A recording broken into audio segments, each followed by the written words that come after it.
My son said, "I sold your house to pay for a vacation for me and my wife. You have 1 day to pack your things." I just smiled. He didn't know that the house was actually, "I'm glad you're here with me."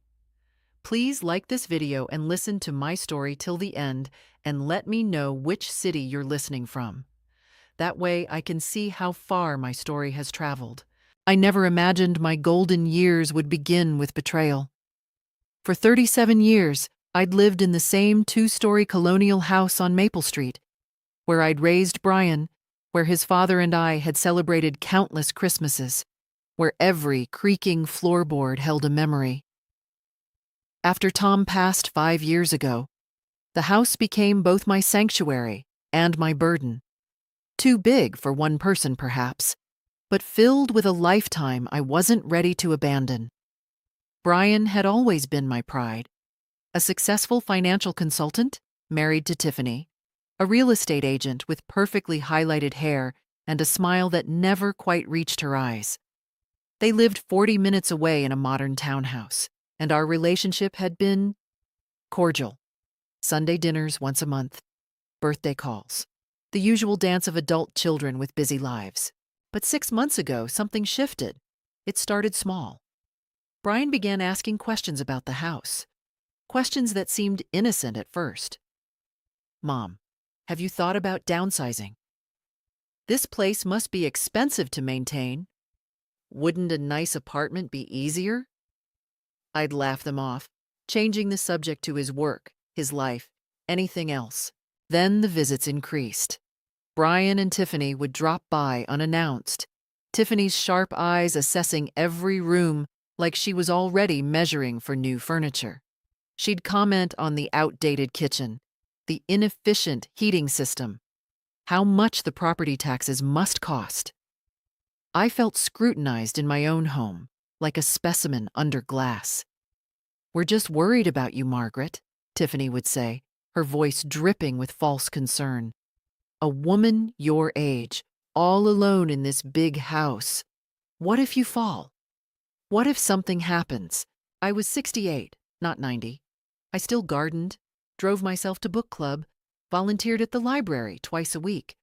But they spoke to me like I was already senile, already helpless. The phone calls became more frequent, too. Brian would call late at night, his voice tight with what he called concern. Had I considered a reverse mortgage? Had I updated my will? Did I have a healthcare proxy? Questions that felt less like care and more like inventory. Then came that Tuesday afternoon in October. I was in my garden, deadheading the last of the autumn roses, when I heard the car pull up. Brian's silver sedan. He climbed out alone. No Tiffany this time. And I felt something cold settle in my stomach at the expression on his face. Not concern, not worry, something harder, something final. "Mom, we need to talk." He didn't wait for an invitation, just walked past me into the house. I followed him inside, wiping soil from my hands, trying to calm the sudden racing of my heart. What had I done to deserve that tone, that look? He stood in my living room, where I'd rocked him as a baby, and the words came out flat, rehearsed, like he'd practiced them. "I sold your house to pay for our vacation. You have 1 day to pack your things." The world tilted. I actually gripped the back of Tom's old armchair to steady myself. "You... what?" "Tiffany and I have been planning a trip to the Maldives for our 10th anniversary. We deserve it after everything we've been through." He said it like it was obvious, like it was reasonable. "The sale closes tomorrow. The new owners want to move in by the weekend." My mouth opened, but no sound came out. How could he? When did he? "Don't make this harder than it needs to be," Brian continued, his eyes avoiding mine. "We found you a nice assisted living facility. 1 bedroom, all utilities included. You'll be much happier there. Safer, safer." That word again. I looked at my son, really looked at him, and saw a stranger. When had this happened? When had my boy, my sweet boy, who used to bring me dandelions and call them bouquets, become this cold, calculating man standing in my home, telling me he'd stolen it from under me? But here's what Brian didn't know, what he couldn't possibly have known in his greed and his arrogance. The house wasn't actually in my name anymore. I smiled, a small, quiet smile that made him falter for just a moment. "Is that so?" I said softly. "Well then, I suppose you'd better tell me which assisted living facility." After Brian left, after he'd handed me a brochure for Sunset Gardens Senior Living and driven away in his expensive sedan, I sat in Tom's armchair for exactly 20 minutes, letting the shock wash over me like cold water. My hands trembled. My chest felt tight. Had my own son really just tried to sell my house without my permission? Had he really stood in this living room and told me to pack my belongings like I was being evicted? The audacity of it was almost impressive. I forced myself to breathe slowly, to think clearly. Panic wouldn't help me now. I needed to understand what had actually happened, what Brian thought he'd done. Because one thing was certain. He believed he'd succeeded. He'd walked out of here confident, almost smug. I pulled out my laptop. Yes, I owned a laptop, despite what my son seemed to think about my technological capabilities, and began searching for property records. It took me 40 minutes and 3 phone calls, but I finally reached someone at the county clerk's office who could access the information. "Ma'am, according to our records, 247 Maple Street is held in a living trust, the Sanderson Family Trust established in 2021. You're listed as the trustee." I thanked her and hung up, a grim smile touching my lips. Of course. Tom and I had set up the trust 3 years before he died, following our estate attorney's advice. The house wasn't in my name.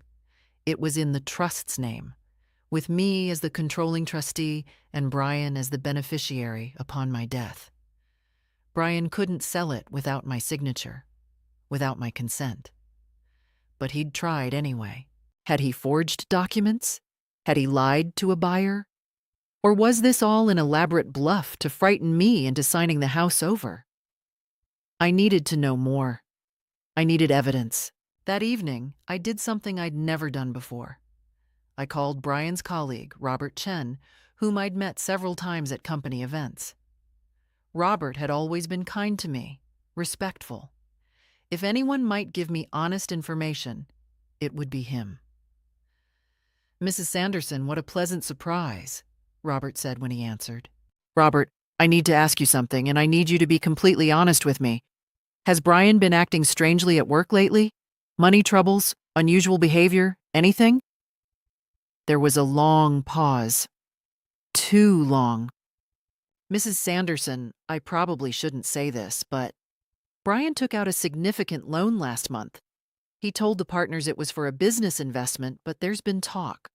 Some people think he's in over his head financially." My stomach dropped. "How significant?" "6 figures. And between you and me, he's been distracted.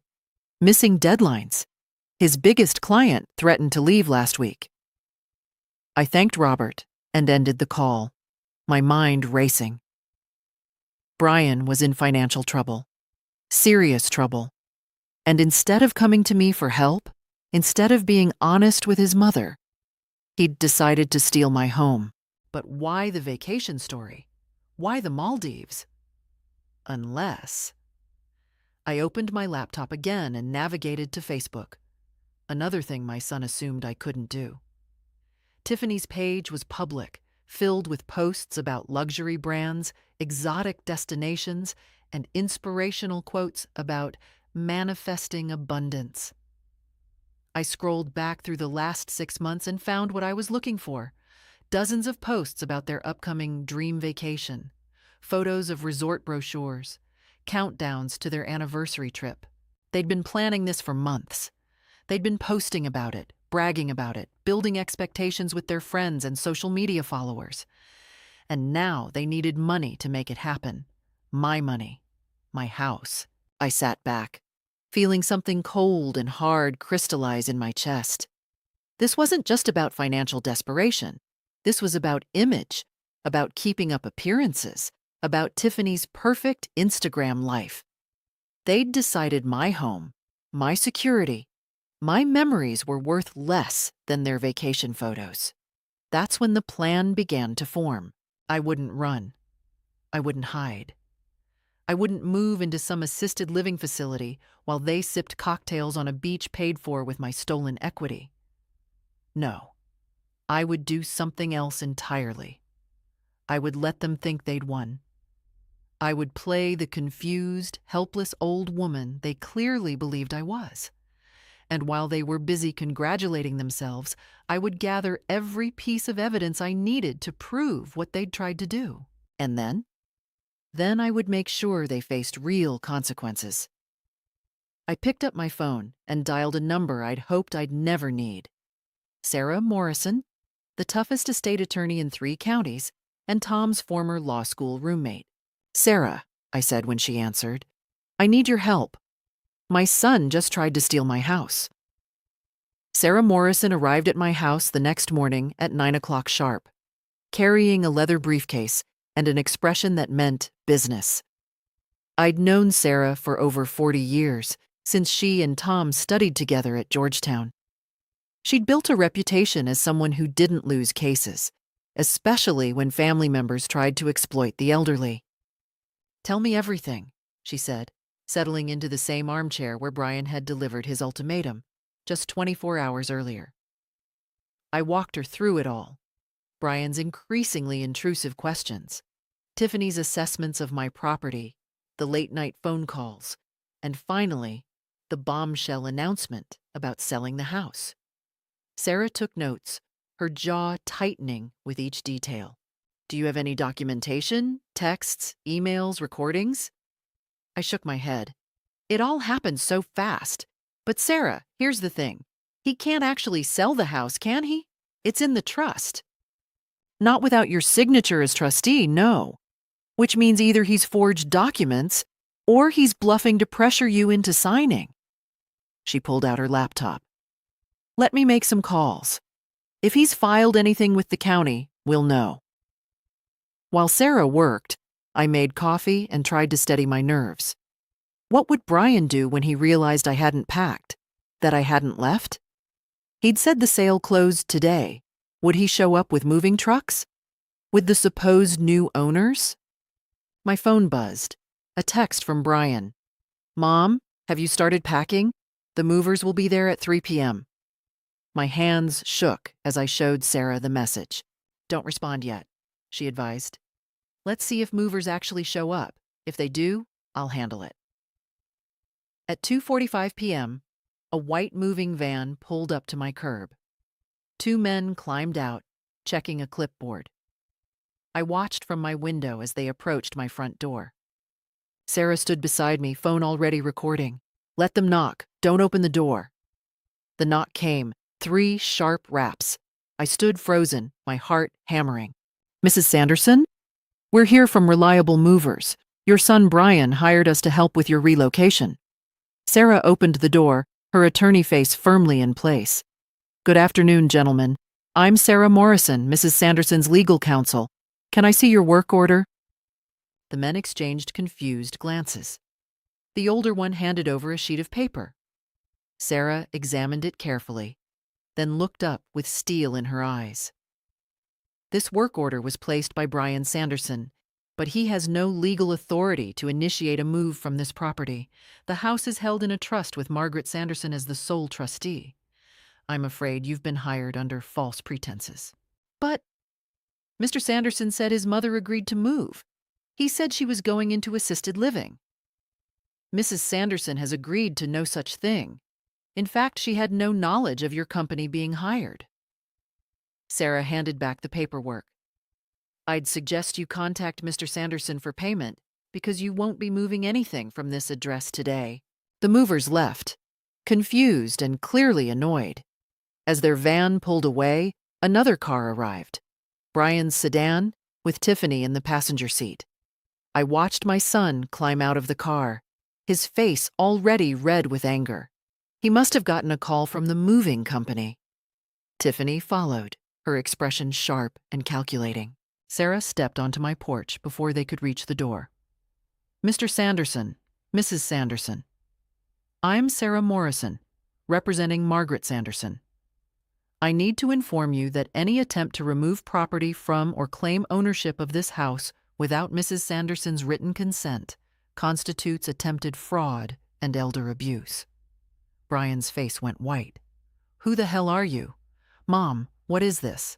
I appeared in the doorway behind Sarah, feeling stronger than I had in months. "Sarah is my attorney, Brian, and she's here because you tried to sell my house without my permission." "I was helping you." Brian's voice rose, his composure cracking. "You can't take care of this place anymore. You're putting yourself in danger." "That's not your decision to make," Sarah said coldly. "Mrs. Sanderson is of sound mind, perfectly capable of managing her own affairs. What you've attempted here is illegal." Tiffany grabbed Brian's arm, whispering urgently, but he shook her off. "I'm your son. Everything you have should be mine anyway. You're just being selfish, holding on to this house when we need—" He stopped abruptly, realizing what he'd almost said. "When you need what, Brian?" I asked quietly. "Money? Money for your Maldives vacation? Money to cover the six-figure loan you took out at work?" His eyes widened. "How did you—" "I may be 68, but I'm not senile. I can still make phone calls. I can still do research." I stepped forward, feeling decades of motherly patience crystallizing into something harder. "You tried to steal my home to fund your vacation. You were willing to make me homeless for a beach resort." "Mom, that's not— We were going to take care of you. The assisted living place is nice. A one-bedroom facility where I'd lose my independence, my memories, my entire life? While you and Tiffany post Instagram photos from the Maldives paid for with my house?" Tiffany's mask finally cracked. "Maybe if you weren't so stubborn about accepting help, we wouldn't have had to—" "Had to what?" Sarah interrupted. "Commit elder fraud? Because that's what this is, Mrs. Sanderson. And I have everything documented now." Brian and Tiffany stood on my walkway, their plan shattered, their desperation visible.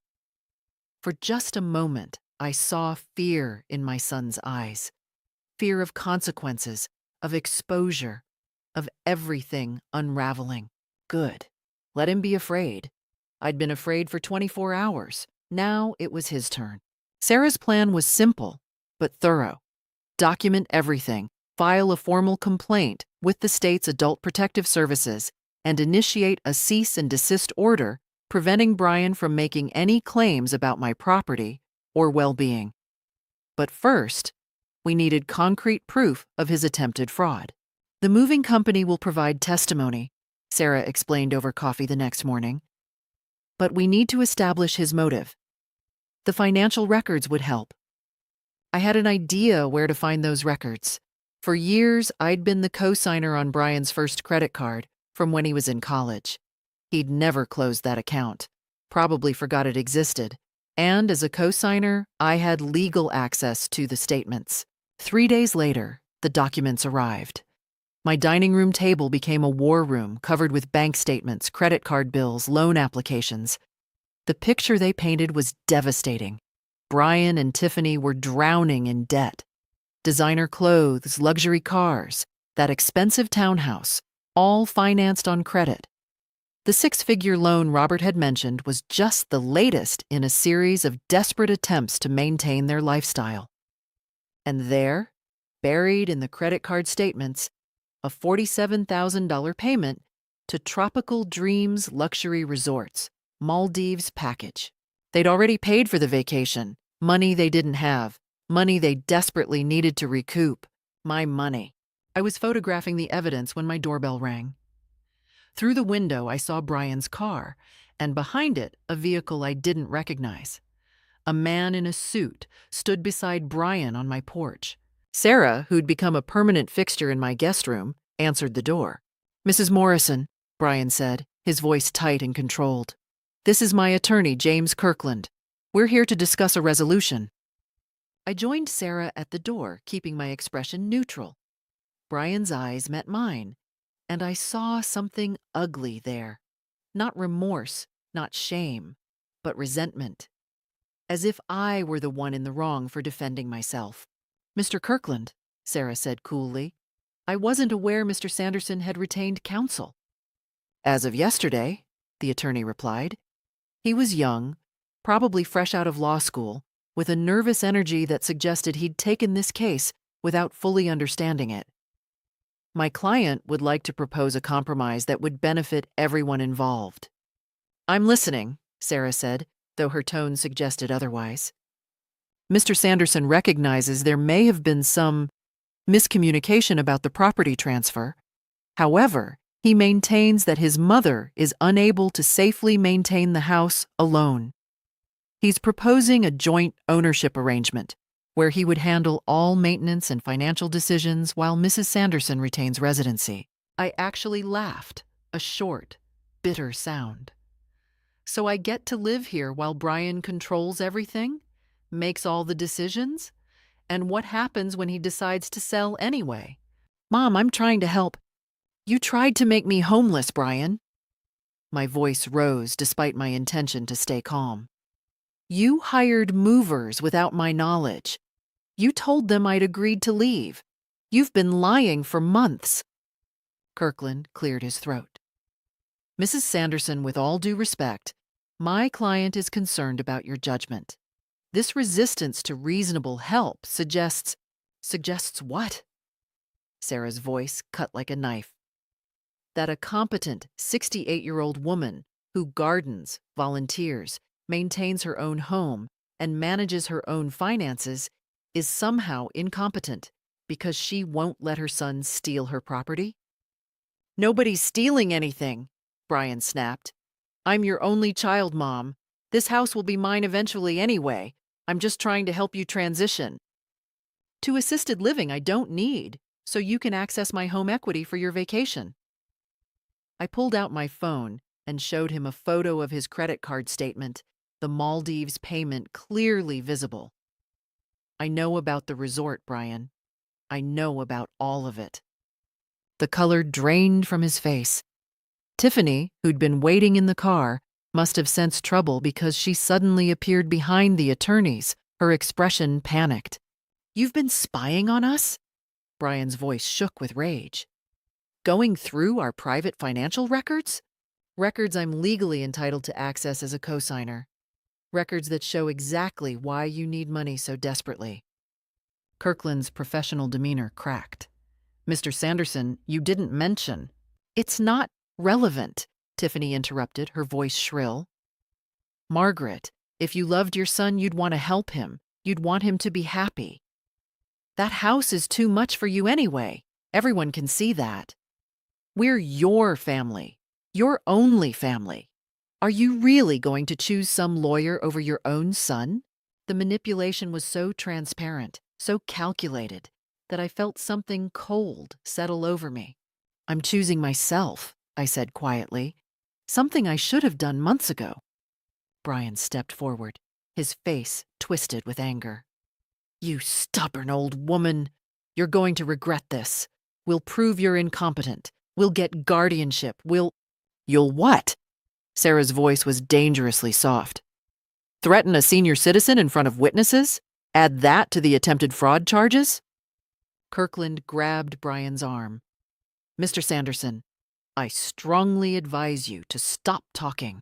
They left, Brian radiating fury, Tiffany in tears, their young attorney looking like he regretted ever answering their call. I watched them drive away, my hands shaking, not with fear, but with adrenaline. Sarah put a hand on my shoulder. You did well.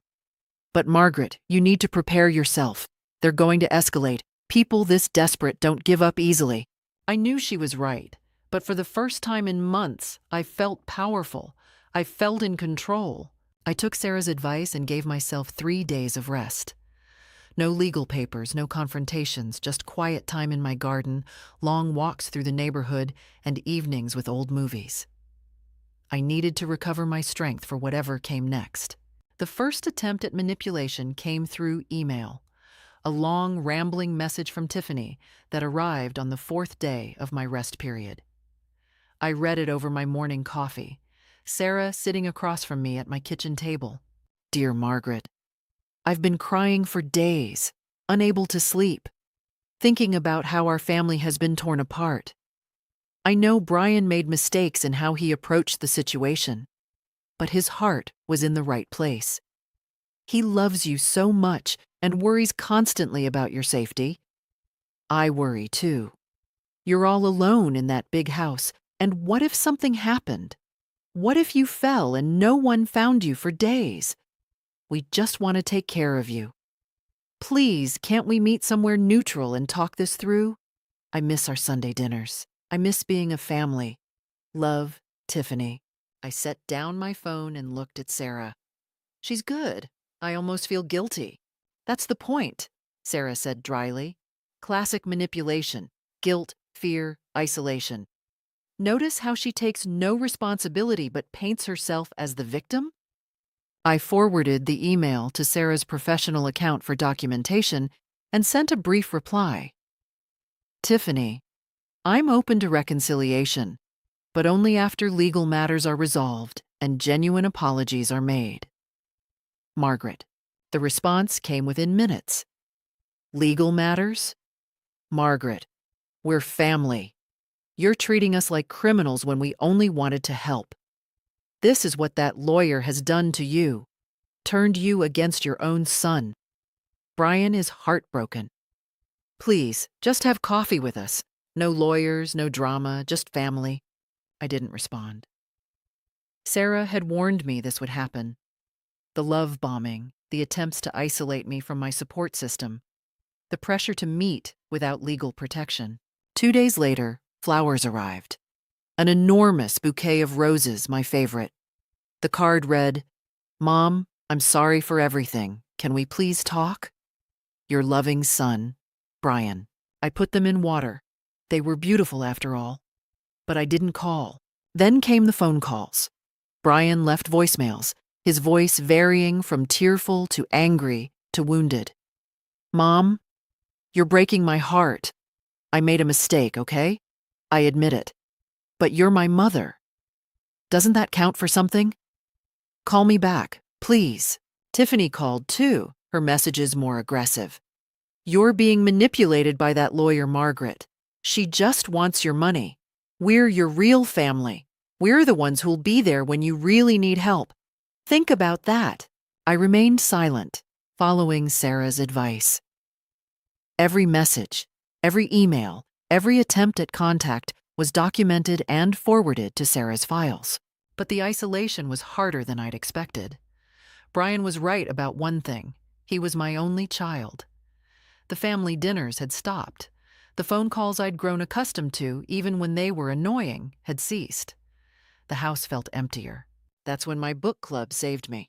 I'd been a member of the Maple Street Literary Society for 12 years, meeting every Thursday evening to discuss everything from classic literature to contemporary mysteries. I'd been quiet about my family troubles, but the week after the flower delivery, something broke in me. Margaret, you seem distracted, Helen Pritchard observed as we discussed our current selection. Is everything all right? And I told them. Everything. The attempted fraud, the lawyers, the manipulation, the loneliness. I half expected judgment, but what I received instead was something far more valuable. Oh, honey, my nephew tried something similar with his mother-in-law, Clara Jennings said, her eyes fierce behind her reading glasses. You're doing exactly the right thing. Don't let them guilt you. My daughter went through this with her ex-husband, Patricia Moore added. The manipulation tactics, gifts, tears, anger, they're straight out of the abuser's playbook. Helen squeezed my hand. You're not alone, Margaret. We're here. Whatever you need. Over the next week, my book club became my fortress. Helen, a retired nurse, came by twice to check on me, bringing homemade soup and staying for tea. Clara, whose husband had been a police officer, gave me practical advice about home security and documentation. Patricia, who'd worked in social services, connected me with a support group for seniors dealing with financial exploitation by family members. I attended my first support group meeting at the community center, nervous and uncertain. But sitting in that circle of 12 people, all dealing with similar betrayals by children, spouses, or relatives, I realized something profound. I wasn't crazy.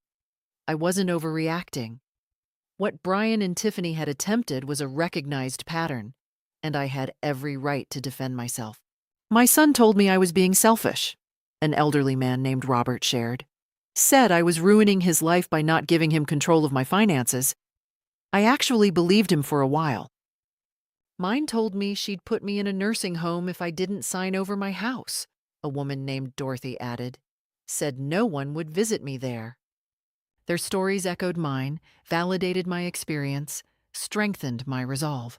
When I returned home that evening, I found another email from Tiffany, this one shorter and colder.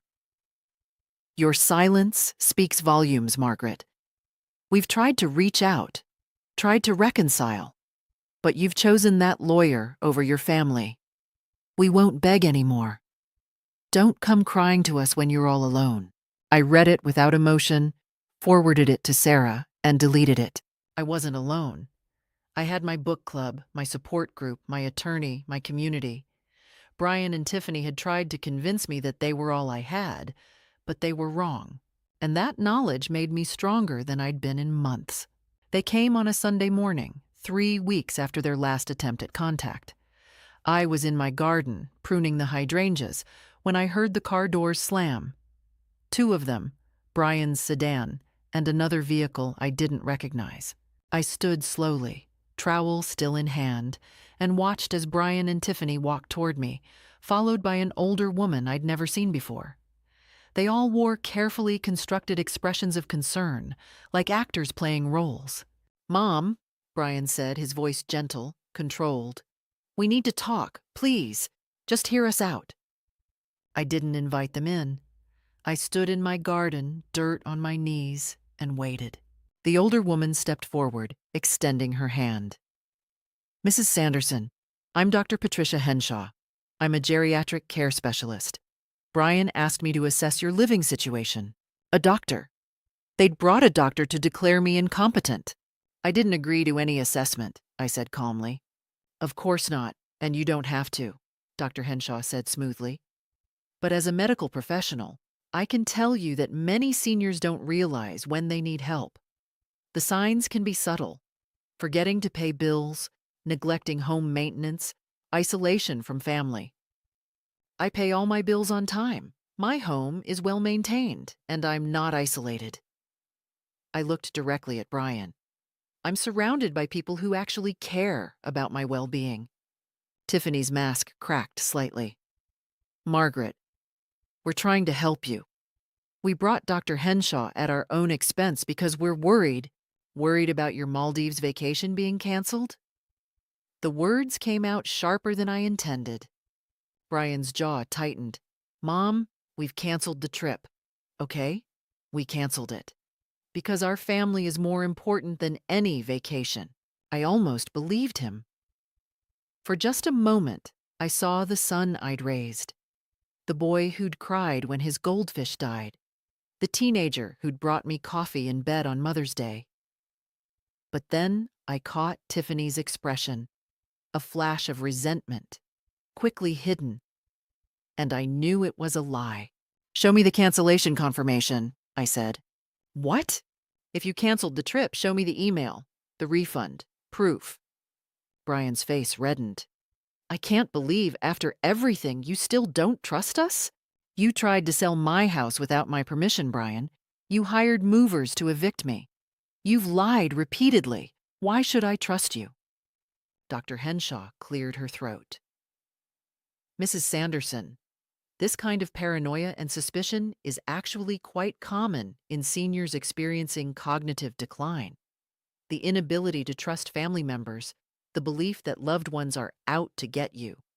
These are red flags. The manipulation was so smooth, so professional, I felt a chill run down my spine. This woman was a real doctor, giving me a real diagnosis based on manufactured symptoms. If I weren't careful, this could be used against me in court. I appreciate your concern, Dr. Henshaw, but I'm not experiencing cognitive decline. I'm experiencing attempted financial exploitation by my son. I pulled out my phone. Would you like to see the documented evidence? The moving company work order? The credit card statements showing the paid vacation? The doctor's professional smile faltered. You've turned our mother against us, Tiffany said, her voice rising. With your lawyers and your accusations and your paranoia. We're trying to build a relationship here, trying to be a family, and you're treating us like criminals. You committed a crime, I said quietly. We made a mistake, Brian shouted, his control finally breaking completely. A mistake! People make mistakes, Mom! But instead of forgiving us, instead of being a real mother, you're acting like we're monsters. We needed help. We were desperate. And you're sitting on hundreds of thousands of dollars in equity while your only son is drowning. There it was, the real Brian, finally visible beneath the concerned son performance. So it's my fault you're in debt, I asked. My fault you chose to live beyond your means? My fault you paid for a vacation you couldn't afford? You're supposed to help your children, Tiffany shrieked. That's what parents do. They sacrifice. They give. But you're just a selfish old woman clinging to a house you don't even need. The venom in her voice was startling, but I stood my ground. Get off my property, I said calmly. All of you. Now. Dr. Henshaw looked between us, clearly regretting her involvement. Perhaps we should... We're leaving, Brian said, his voice cold and hard. But Mom, you need to understand something. We tried to do this the nice way. We tried to help you, to take care of you, to be patient with your stubbornness. But you've made your choice. You've chosen lawyers and strangers over your own family.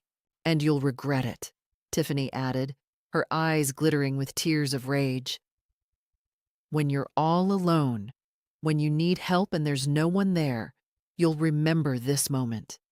You'll remember that we tried.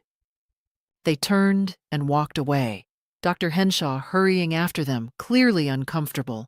I watched them drive off, my hands shaking, not with fear, but with anger.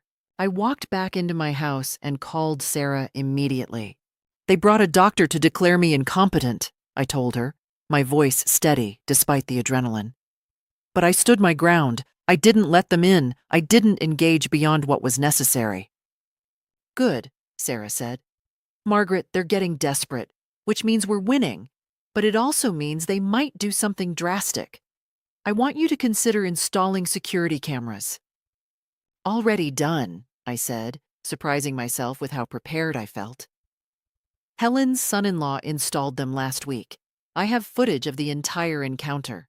Sarah laughed, a sound of pure approval. You're going to be just fine, Margaret. Better than fine. After I hung up, I sat in Tom's armchair and let myself feel everything. The fear, the anger, the sadness of knowing my son had become someone I barely recognized. But underneath it all, stronger than everything else, was determination. They'd tried to break me. Instead, they'd made me stronger. The summons came 6 weeks later. Brian was filing for emergency guardianship, claiming I was mentally incompetent and unable to care for myself. The hearing was scheduled for Tuesday, October 17th, at the county courthouse. Sarah assembled our defense with military precision. We had bank records proving I managed my finances perfectly. Medical records from my doctor showing excellent cognitive function. Testimonials from my book club, the library where I volunteered, the support group, security footage of Brian's confrontations, the moving company's documentation, everything. They have nothing, Sarah assured me the night before the hearing. Just allegations and Dr. Henshaw's cursory observation, which any judge will see through. But Margaret, be prepared. Brian will say terrible things. Tiffany will cry. They'll paint you as a tragic figure who can't see her own decline. I know, I said, and I did. I'd spent 6 weeks preparing for this moment. The courtroom was smaller than I'd imagined, fluorescent lit and institutional. Brian and Tiffany sat with their attorney, Kirkland, who'd clearly taken time to better prepare this case. They'd also brought Dr. Henshaw and 2 other people I didn't recognize, character witnesses probably. Judge Patricia Carmichael entered, a black woman in her 50s with sharp eyes and no-nonsense demeanor. She reviewed the petition silently, then looked up. Mr. Kirkland, this is a petition for emergency guardianship of Margaret Sanderson, age 68, filed by her son, Brian Sanderson. Please present your case. Kirkland stood, his performance polished now. Your Honor, Mr. Sanderson seeks guardianship of his mother out of deep concern for her well-being. Mrs. Sanderson is living alone in a large house she can no longer maintain. She's become increasingly paranoid, accusing family members of fraud, refusing reasonable help, isolating herself from loved ones. Dr. Henshaw will testify to observed signs of cognitive decline. Dr. Henshaw was called first.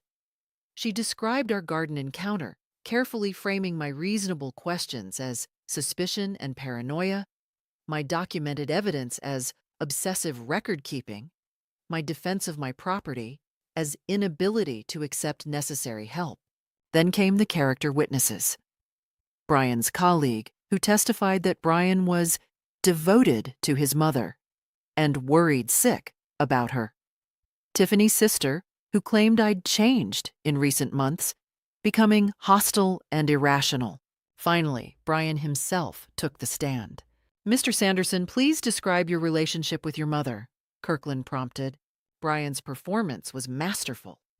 He spoke softly, emotionally, painting a picture of a devoted son watching his beloved mother deteriorate. He described the house, too big for her to manage, the isolation. She barely leaves home anymore. The refusal of help. She won't even discuss downsizing. And the incident with the moving company? Kirkland asked.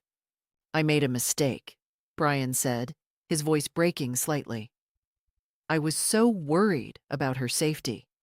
I thought if I could just show her how much easier life could be in a smaller place. I shouldn't have acted without her explicit consent. I see that now. But it came from love, Your Honor. Pure love and concern. No mention of the Maldives, no mention of his debt, no mention of his real motives. Then it was Sarah's turn. Mr. Sanderson, you testified that you acted out of concern for your mother's safety. Is that correct? Yes. And yet you hired movers without informing her, isn't that right? As I said, it was a mistake. A mistake that coincided with a $47,000 payment to a luxury resort in the Maldives? The courtroom went silent. Brian's face paled. We had a trip planned, but a trip you still have planned, correct? Your attorney stated you canceled it, but you're actually just postponed the dates, haven't you? That's not... Sarah produced the evidence. Printouts of Tiffany's recent social media posts, made just 2 weeks ago, showing updated countdown posts for their rescheduled dream vacation. Screenshots of resort confirmation emails. Credit card statements showing payment plans. Your Honor, Sarah continued, this isn't about concern for Mrs. Sanderson's well-being. This is about financial desperation. Mr. Sanderson is in significant debt. She presented the loan documents and attempted to access his mother's home equity to fund his lifestyle. She called me to the stand next. I spoke clearly, calmly, walking through my daily routine, my volunteer work, my book club, my financial management, my garden, my friendships. I presented my medical records, my clean bill of health from my doctor. I showed my bank statements, every bill paid on time, savings intact. Mrs. Sanderson, Sarah asked, why do you believe your son filed for guardianship? I looked directly at Brian, at his pale, trapped face. Because I refused to let him steal my home to pay for his vacation. Because I wouldn't be bullied into giving up my independence. Because I stood up for myself. The judge called for a recess. 20 minutes later, she returned with her decision. "I've reviewed all evidence presented," Judge Carmichael said, her voice cutting. "And I find no merit whatsoever in this petition. Mrs. Sanderson is clearly competent, financially stable, and living independently without issue. This appears to be exactly what Mrs. Morrison suggested, an attempt to access assets under the guise of concern." She looked at Brian with barely concealed disgust. "Mr. Sanderson, filing frivolous guardianship petitions wastes court resources and constitutes a form of elder abuse. I'm denying your petition and ordering you to pay Mrs. Sanderson's legal fees. Additionally, I'm referring this case to Adult Protective Services for investigation into possible financial exploitation." Brian's face crumpled. Tiffany burst into tears, real tears this time, of defeat and fury. "Court is adjourned." I walked out of that courthouse with my head high, Sarah beside me, my freedom and dignity intact. I'd won. The Adult Protective Services investigation moved swiftly. Within 2 weeks, a caseworker named Linda Martinez contacted me, asking to review all documentation related to Brian's actions. I handed over everything: the security footage, the emails, the bank records, the moving company statements, the court transcripts. "Mrs. Sanderson," Linda said, after reviewing the materials, her expression grave, "what your son attempted constitutes financial exploitation and attempted fraud. We're opening a formal case. You should also know that his employer has been notified. It's standard procedure in cases involving fiduciary misconduct by financial professionals." I hadn't expected that. His employer? When someone in a position of financial trust demonstrates this kind of behavior toward vulnerable family members, their employer needs to know. It speaks to character and judgment. The dominoes began to fall faster than I'd anticipated. Brian's firm placed him on administrative leave pending their own investigation. When the partners discovered he'd taken a loan under false pretenses and attempted to defraud his own mother, they made the decision quickly. Termination for cause, effective immediately. No severance. No references. Tiffany's real estate license came under scrutiny next. The state board investigated whether she'd been involved in the fraudulent property transaction. While they didn't find enough evidence to revoke her license, her brokerage quietly let her go. In real estate, reputation is everything, and the whispers about attempted elder fraud spread quickly through the professional community. The Maldives trip, already postponed twice, was finally canceled. Not by choice, but by necessity. The resort refused a refund, keeping their $47,000 as per the cancellation policy. But the final blow came from an unexpected source. I received a call from Brian's mortgage company. Their payment was 60 days overdue. Apparently, Brian had been using credit cards to make mortgage payments, a house of cards that had finally collapsed. The bank was initiating foreclosure proceedings on their townhouse. I should have felt satisfied. I should have felt vindicated. Instead, I felt something more complicated. A mother's grief for the son I'd lost, mixed with relief that I'd protected myself. 3 months after the court hearing, I received a letter, hand-delivered, placed in my mailbox without postage. Brian's handwriting on the envelope. I almost didn't open it. Sarah advised against it, but curiosity won. "Mom, we lost everything. The house, our jobs, our friends, our reputation. Everyone looks at us like we're criminals. Tiffany's parents won't speak to us. We're living in a rental apartment, barely making ends meet. I know you think I deserve this. Maybe I do. But I need you to understand. I never meant to hurt you. I was desperate, drowning, and I made terrible choices. I'm not asking for forgiveness. I'm not asking for money. I just need you to know that I'm sorry. I'm sorry for all of it. Brian." I read it twice, then filed it with the rest of the documentation. Sarah called me that evening with news. "Margaret, Brian's attorney, contacted me. They want to negotiate a settlement." Brian will sign away any future claim to your estate, won't contest your will, and will agree to supervised visitation only in exchange for you not pursuing further legal action. What further legal action? You could sue for damages, emotional distress, legal fees beyond what the judge ordered, attempted fraud. You'd likely win. I thought about it for exactly 3 seconds. Draw up the agreement, I said. But I want one more condition. Brian must complete a financial counseling program and provide proof of completion. If he's going to rebuild his life, he needs to learn to live within his means. That's very generous, Margaret. It's not generosity. It's making sure this never happens again. The agreement was signed 2 weeks later. Brian and Tiffany forfeited all claims to my property, agreed to supervised contact only, which I had no intention of initiating, and Brian enrolled in a court-mandated financial counseling program. I had my lawyer update my will. The house would go to charity upon my death, specifically to an organization supporting seniors facing financial abuse by family members. Brian would receive nothing. He'd already proven what he'd do with it. The day the papers were finalized, I stood in my garden and felt the weight of 6 months of stress finally lift. My home was mine. My freedom was mine. My life was mine. Brian had gambled everything on his plan to control me, to access my assets, to fund his unsustainable lifestyle. And he'd lost completely. There would be no reconciliation, no tearful reunion, no redemption arc. Some betrayals are too deep, some trust too shattered. He was my son, and I'd always loved the boy he'd been. But the man he'd become? That man was a stranger, and I was finally free of him. Life after the settlement was sweeter than I'd imagined. The house that Brian had tried to steal became my sanctuary in a whole new way.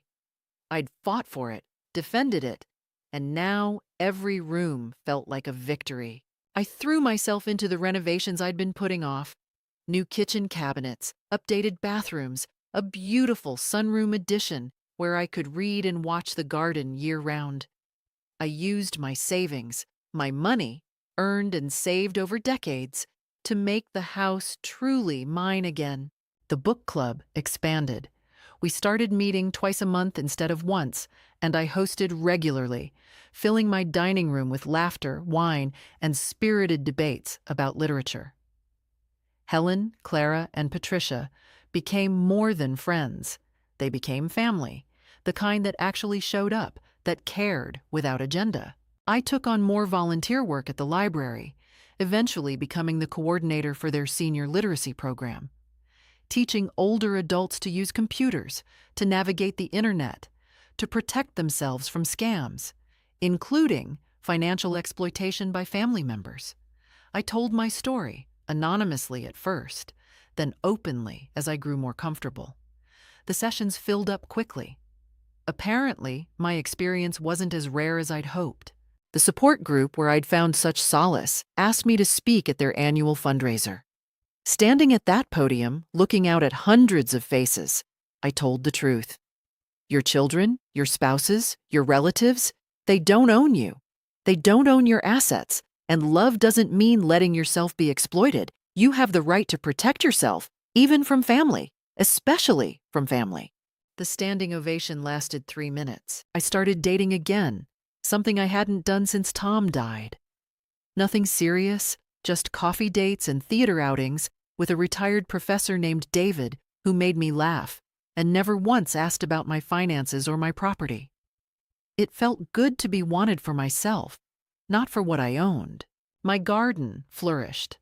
I joined the local horticultural society, won second place for my hydrangeas, and started teaching weekend workshops on sustainable gardening. The house that Brian thought was too much for me became a hub of activity and joy. Meanwhile, the updates about Brian and Tiffany filtered through occasionally, usually through mutual acquaintances who thought I should know. They'd lost the townhouse to foreclosure, as expected, moved into a small rental apartment in a cheaper part of town. Tiffany took a job as an administrative assistant, a humiliating step down from her real estate career, but necessary. Brian found work eventually, but nothing in finance. No firm would touch him after the investigation.